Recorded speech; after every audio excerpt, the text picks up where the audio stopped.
Hola y bienvenidos. Esto es Al 24 News transmitiendo desde la capital Argel. Siguiente en nuestro programa de noticias. El viceministro de Relaciones Exteriores de Honduras, Gerardo Torres, visita Argelia y la República Árabe Saharaui Democrática.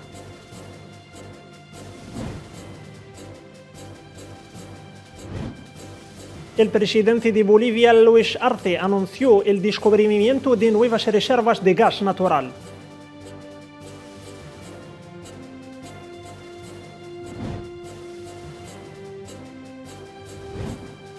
Varios miles de manifestantes marcharon el martes en Buenos Aires para denunciar el acuerdo con el Fondo Monetario Internacional.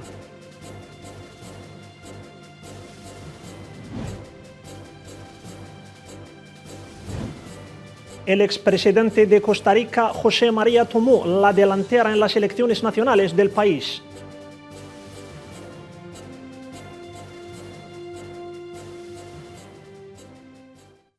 Hola de nuevo. El viceministro de Relaciones Exteriores de la República de Honduras, Torres Gerardo Zelaya, visita Argelia, esto en el marco de las relaciones tradicionales de amistad y de solidaridad entre Argelia y Honduras. El gobierno de Honduras ha renovado el reconocimiento a la República Saharaui, ya que Torres Gerardo Zelaya visitará los campamentos de refugiados saharaui en Tinduf. El presidente de Bolivia, Luis Arce, anunció este domingo el descubrimiento de nuevas grandes reservas de gas natural en el sur del país, lo que permitirá ingresos al Estado con una renta petrolera de más de 260 millones de dólares al año. Los detalles en este informe. El presidente de Bolivia, Luis Arce, anunció el sábado el hallazgo de nuevas reservas en un megacampo de gas natural que generarán ingresos adicionales al fisco por más de 260 millones de dólares anuales cuando sean explotadas. Por su parte, la empresa boliviana de petróleo y gas anunció que el nuevo pozo Margarita 10 será el yacimiento de gas más grande del país. Se espera que la producción de este pozo genere ingresos para el Estado estimados de más de 260 millones de dólares al año. Ese pozo Margarita o Acaya nos está dando buenos resultados, hermanos. Estamos encontrando reservas de gas en este pozo que explorábamos en nuestra gestión en el orden de 300 a 350 billones de pies cúbicos, porque vamos a empezar a explotar ya esta reserva encontrada, vamos a tener capacidad de exportación y vamos a poder mejorar los ingresos de los municipios, las gobernaciones. Cuando empiece su explotación en el próximo mes de junio, permitirá a Bolivia aumentar sus ingresos petroleros. Por su parte, la petrolera estatal Yacimientos Petrolíferos Fiscales Bolivianos destacó que este tiene un potencial de producción de 3 millones de metros cúbicos diarios de gas natural. Bolivia tiene en el gas el principal producto de explotación y su mayor sustento de la económica. Sin embargo, su producción gasífera cayó en 2021 a unos 45 millones de metros cúbicos por día, desde los 61 millones en 2014. El hallazgo permitirá aumentar la producción y despachar más gas a Argentina. Miles de argentinos marcharon el martes por las calles de Buenos Aires para protestar contra un posible acuerdo con el Fondo Monetario Internacional para renovar más de 40.000 millones de dólares de deuda que el país no puede pagar. Más en este informe. Varios miles de manifestantes marcharon el martes en Buenos Aires para denunciar el acuerdo alcanzado entre el gobierno del presidente de centroizquierda Alberto Fernández y el FMI sobre el pago de un préstamo de 44.000 millones de dólares. Activistas de unos 200 movimientos y asociaciones se reunieron frente a la Casa Rosada, el Palacio Gubernamental Rosa. Hay otra salida que no siempre a nuestro país le toca bajar la cabeza y que todo lo que hoy está pidiendo Estados Unidos es lo que tantas veces se acordó y tantas veces terminó en crisis sociales enormes. Según el nuevo acuerdo, Argentina se ha comprometido a reducir progresivamente su déficit fiscal del 3% en 2021 a solo el 0,9% en 2024. El acuerdo aún debe ser ratificado por el Congreso, donde la coalición gobernante tiene el grupo más grande, pero no tiene la mayoría. El ajuste ya es un hecho. La inflación sigue avanzando. Ahora va a haber aumentos ya confirmados de los servicios, luz y gas. El gobierno espera definir los términos del nuevo programa de financiamiento antes de la fecha límite del 22 de marzo, cuando Argentina deberá devolver 2,8 millones que no puede pagarlo. Cientos de asociaciones están en contra del último acuerdo del gobierno argentino. Con el Fondo Monetario Internacional se espera que la clase baja se vea más afectada, mientras que la economía puede presenciar una superinflación. Los detalles en este informe. Argentina afirmó un gran avance a fines de enero para renovar un préstamo fallido de 2018, asegurando que el acuerdo no afectará el gasto social o el crecimiento económico de la clase trabajadora. Vilma Ripoll, otra dirigente del FIT, afirmó que el trato no tiene que ver con las necesidades de los argentinos, sino con una deuda ilegítima e impagable. Los argentinos esperan que esta protesta conduzca a un término medio que los beneficie a ellos y a su salario diario. La pobreza también sigue siendo alta y afecta al 40% de la población, lo que significa que el acuerdo aún debe ser ratificado por el Congreso argentino. La tasa de inflación de Argentina ha estado entre las más altas del mundo durante los últimos 5 años y sigue siendo muy alto si se tiene en cuenta que el ingreso familiar anual promedio per cápita alcanzó alrededor de $3 millones en diciembre de 2020. En 2021 la inflación fue de alrededor del 50,9%, mientras que se prevé que sea del 33% en 2022. Con motivo del 50 aniversario del establecimiento de relaciones diplomáticas entre China y Argentina, el presidente chino Xi Jinping y su homólogo argentino Alberto Fernández anunciaron el lanzamiento del Año de la Cooperación Amistosa, según un comunicado conjunto emitido este domingo tras una reunión entre ambos presidentes. Argentina se unió a la iniciativa de la Franja en la Ruta de China al concluir de una intensa actividad diplomática del presidente chino, al margen de los Juegos Olímpicos de invierno. Y para profundizar en el tema, acompañándome en vivo desde Buenos Aires, señor Francisco Yufre, es un periodista. Señor Francisco, dime, ¿cuáles son las demandas de los manifestantes?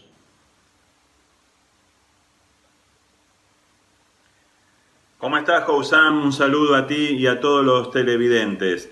La agenda política en la Argentina sigue marcada por las repercusiones del entendimiento que obtuvo Alberto Fernández con el Fondo Monetario Internacional. Días atrás se llevó adelante hacia la Plaza de Mayo, la plaza central de la Argentina, una importante movilización, incluyó aproximadamente entre 40.000 y 50.000 personas, convocada por organizaciones de izquierda en rechazo al Fondo Monetario Internacional y, por supuesto, a los acuerdos. Si bien la izquierda que convocó a esa marcha no tiene mucho peso electoral usualmente, por lo general sirve para ver cómo queda reflejada cierta disconformidad de amplios sectores de la población argentina. También es muy interesante ver cómo viene impactando el acuerdo, el entendimiento en la coalición del gobierno, en el oficialismo, ya que, como decíamos hace un tiempo atrás, Máximo Kirchner renunció a la jefatura de diputados y esto significó un fuerte cimbronazo, ya que el kirchnerismo estaría claramente en contra de este acuerdo. Incluso la vicepresidenta, Cristina Fernández de Kirchner, aún no se pronunció acerca del entendimiento que obtuvo Alberto Fernández con el Fondo Monetario Internacional. Y se sabe que son muy fuertes las tensiones, muchos cargos, muchos funcionarios que responden al kirchnerismo, que están disgustados con el entendimiento con el Fondo Monetario Internacional, están viendo si incluso se quedan o se van del gobierno. Esa es la tensión muy fuerte que existe aún en el oficialismo. Sí, muchas gracias. Dime, señor Joffrey, ¿qué significa la visita del presidente argentino a Rusia?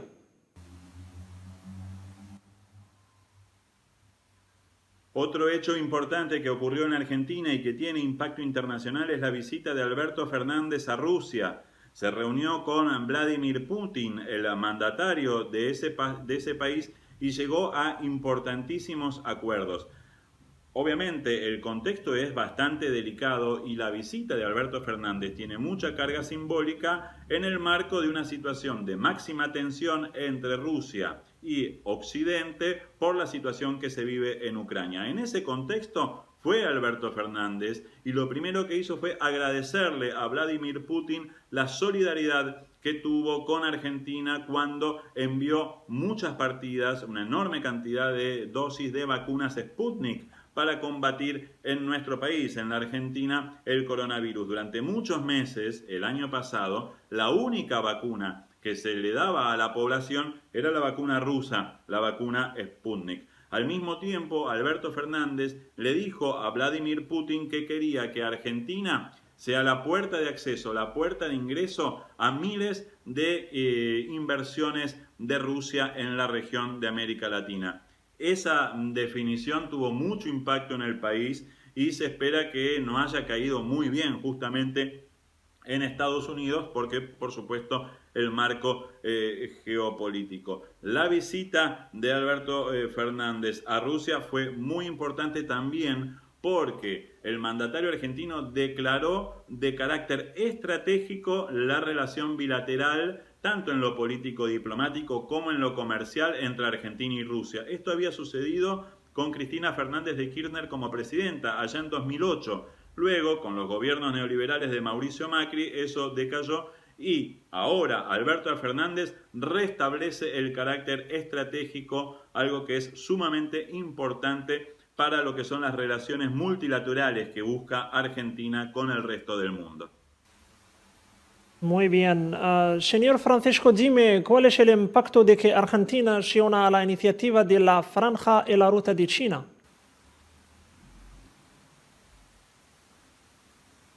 Luego de visitar Rusia, Alberto Fernández fue a China y se reunió con el mandatario Xi Jinping. Ahí también llegó a importantísimos acuerdos. Uno fundamental y estratégico es que sumó a la Argentina a la Ruta de la Seda. La Ruta de la Seda es la estrategia comercial que desde hace unos años viene llevando adelante China con sumo éxito. Además de eso, China y Argentina firmaron 13 convenios para hacer importantes inversiones de un monto aproximadamente los 24.000 millones de dólares, centralmente en materia ferroviaria, en materia nuclear, en materia de economía digital y en materia de tecnología, algo que es muy importante para la Argentina. También tuvo mucho peso simbólico esta reunión de Alberto Fernández porque nuevamente abre el mapa de las relaciones diplomáticas que en su momento las había tenido también Cristina Fernández de Kirchner con China. Había sido muy fuerte ese vínculo, después decayó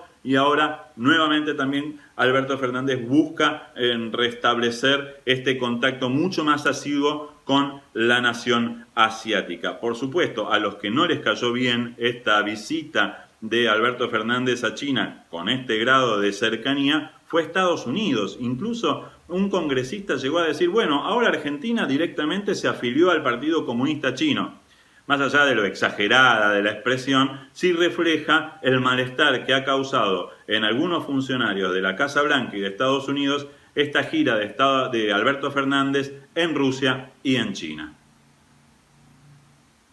Muchas gracias, señor Francisco Joffrey, periodista. Nos acompañaste vía Skype desde Buenos Aires. El expresidente de Costa Rica, José María Fejeres, tomó la delantera en las elecciones nacionales del país latinoamericano. Un candidato necesita ganar el 40% de los votos para evitar una segunda vuelta que estaba programada por el 3 de abril. Detalles en este informe. Horas después del cierre de las urnas, el Tribunal Supremo Electoral del país dejó que Figueres, quien fue presidente de 1990 a 1994, había recibido el 27% de los votos después de que se contara el 63% de los votos. Los resultados preliminares mostraron que el economista Rodrigo Chávez y el predicador evangélico conservador Fabricio Alvarado se disputan el segundo lugar con 16 y 15% de los votos respectivamente. Un candidato necesita ganar el 40% de los votos para evitar una segunda vuelta que estaba programada para el 3 de abril. Creo que es importante limar asperezas con todos los países centroamericanos. Centroamérica es una familia. En términos políticos somos países cercanos, pero en términos económicos, para Costa Rica, para muchas de nuestras empresas, pequeñas, medianas y grandes, el mercado centroamericano es el segundo mercado en importancia. Todas esas exportaciones que significan trabajo en Costa Rica pasan por Nicaragua como país limítrofe. Y además nuestros pueblos, el pueblo nicaragüense y el pueblo costarricense, han estado siempre vinculados y siempre muy en la misma línea de buscar las oportunidades y el bienestar. Costa Rica, con su economía verde y su próspera industria turística, ha sido vista durante mucho tiempo como un modelo de estabilidad en la región, pero las encuestas han mostrado que el desempleo, la corrupción y el creciente costo de vida son las principales preocupaciones de los 3,5 millones de votantes elegibles en la nación de 5 millones de personas. Los funcionarios pidieron a los votantes que siguieran los protocolos de salud, como usar mascarillas y mantener el distanciamiento social para evitar la propagación de COVID-19. Las autoridades desmantelaron un campamento que albergaba a unos 380 migrantes, en su mayoría de México y Centroamérica, en Tijuana, cerca de la frontera con Estados Unidos. Funcionarios de la inmigración mexicanos anunciaron que están tratando de mover a los migrantes en el área al sur de San Diego. Sigamos este informe. Tras el desalojo, las autoridades mexicanas demolieron el campamento de migrantes de Tijuana, dañando tiendas de campaña, ropa, artículos para el hogar y muebles. Bueno, nosotros, ¿verdad? No tenemos una familia acá, andamos solos y pues nos encontramos en un país que ni siquiera conocemos y estamos más que todo pidiendo asilo para el otro lado. Muchos inmigrantes, en su mayoría de Centroamérica, cruzan México para buscar asilo en Estados Unidos ante la violencia y la pobreza en su país. En el camino, muchos de ellos son víctimas del crimen organizado o del control de las autoridades mexicanas, que han intensificado sus operaciones para combatir el flujo migratorio. La cantidad de inmigrantes que llegan a Estados Unidos disminuyó durante la primera fase de la pandemia de COVID-19, pero comenzó a aumentar más tarde en 2020, antes de escalar desde que el presidente de Estados Unidos, Joe Biden, asumió el cargo en enero del año pasado. Aquí tengo el 80-85% son de México. Entonces, lo que está pasando es que los que están soportando y ayudando a los paisanos de aquí de México son los albergues. A los migrantes se les dijo que se les permitiría llevar 3 prendas de ropa a los albergues por el gobierno mexicano, pero no artículos adicionales. El presidente peruano Pedro Castillo juramentó su cuarto gabinete desde que asumió el cargo hace 6 meses, reemplazando a su último primer ministro, que duró 3 días en el cargo. La última reorganización se produce en medio de continuas luchas internas dentro del gobierno que han definido los primeros meses del líder de izquierda como presidente. Castillo también se ha enfrentado a ataques de grupos de oposición de extrema derecha que han intentado sin éxito destituirlo. Tras el asesinato de un joven inmigrante congoleño en una de las playas más famosas de Río, miles de manifestantes tomaron las calles de varias de las ciudades más grandes de Brasil para denunciar la violencia racista. Detalles en este informe.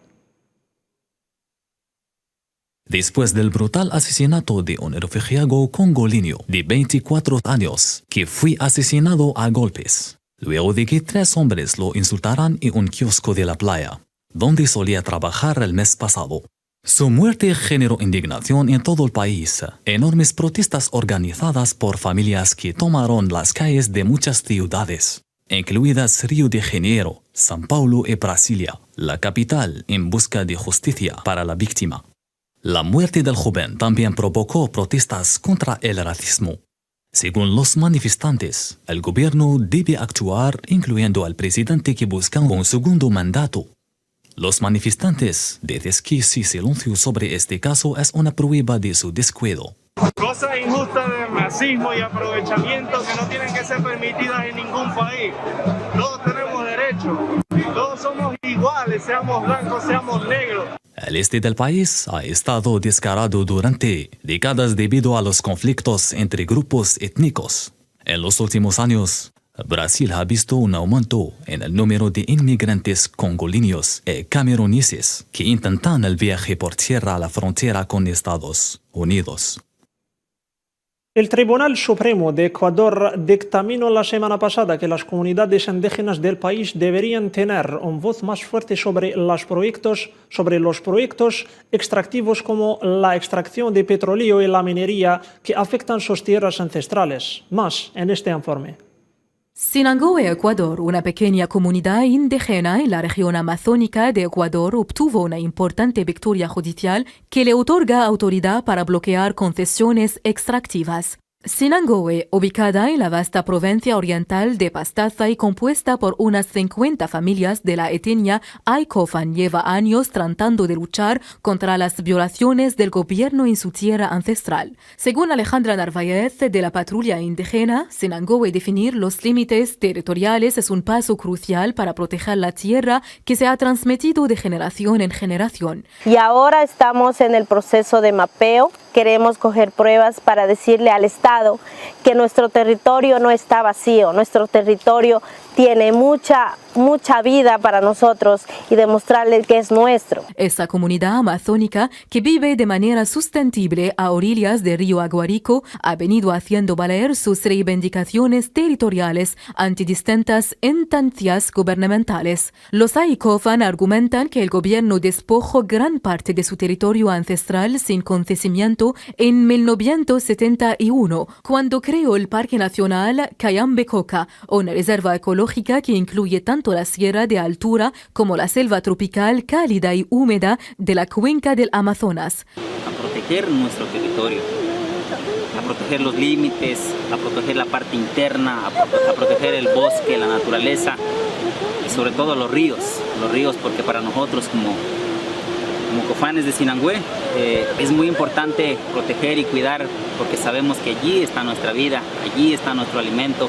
Los Aikofan han lanzado un programa con organizaciones como Amazon Frontlines y Alianza Queibo que tiene como objetivo mapear toda su tierra ancestral en la cabecera del río Aguarico. En Colombia, las fuertes lluvias han provocado la catástrofe en Pereira, la capital del departamento de Risaralda. Al menos 16 personas han fallecido a causa de un deslizamiento de tierra. Más detalles con Nabil Hazini.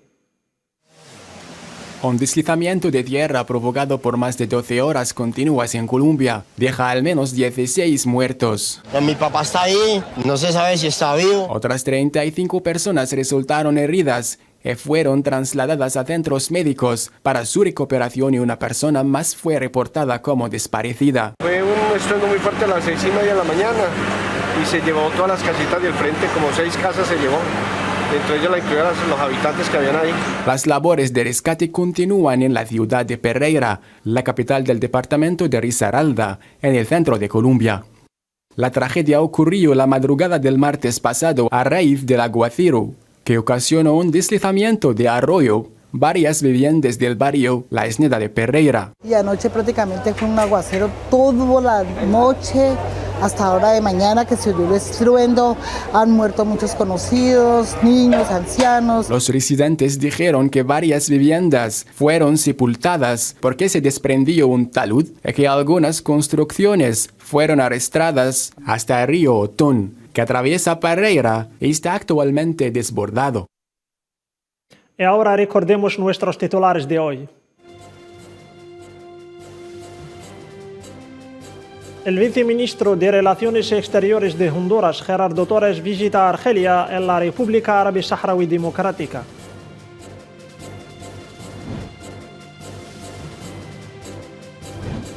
El presidente de Bolivia, Luis Arce, anunció el descubrimiento de nuevas reservas de gas natural.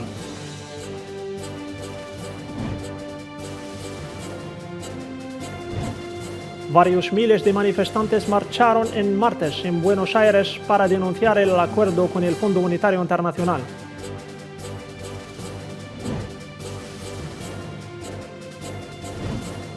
El expresidente de Costa Rica, José María, tomó la delantera en las elecciones nacionales del país.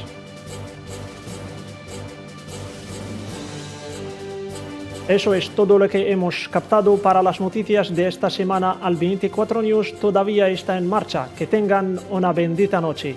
Hasta la próxima vez.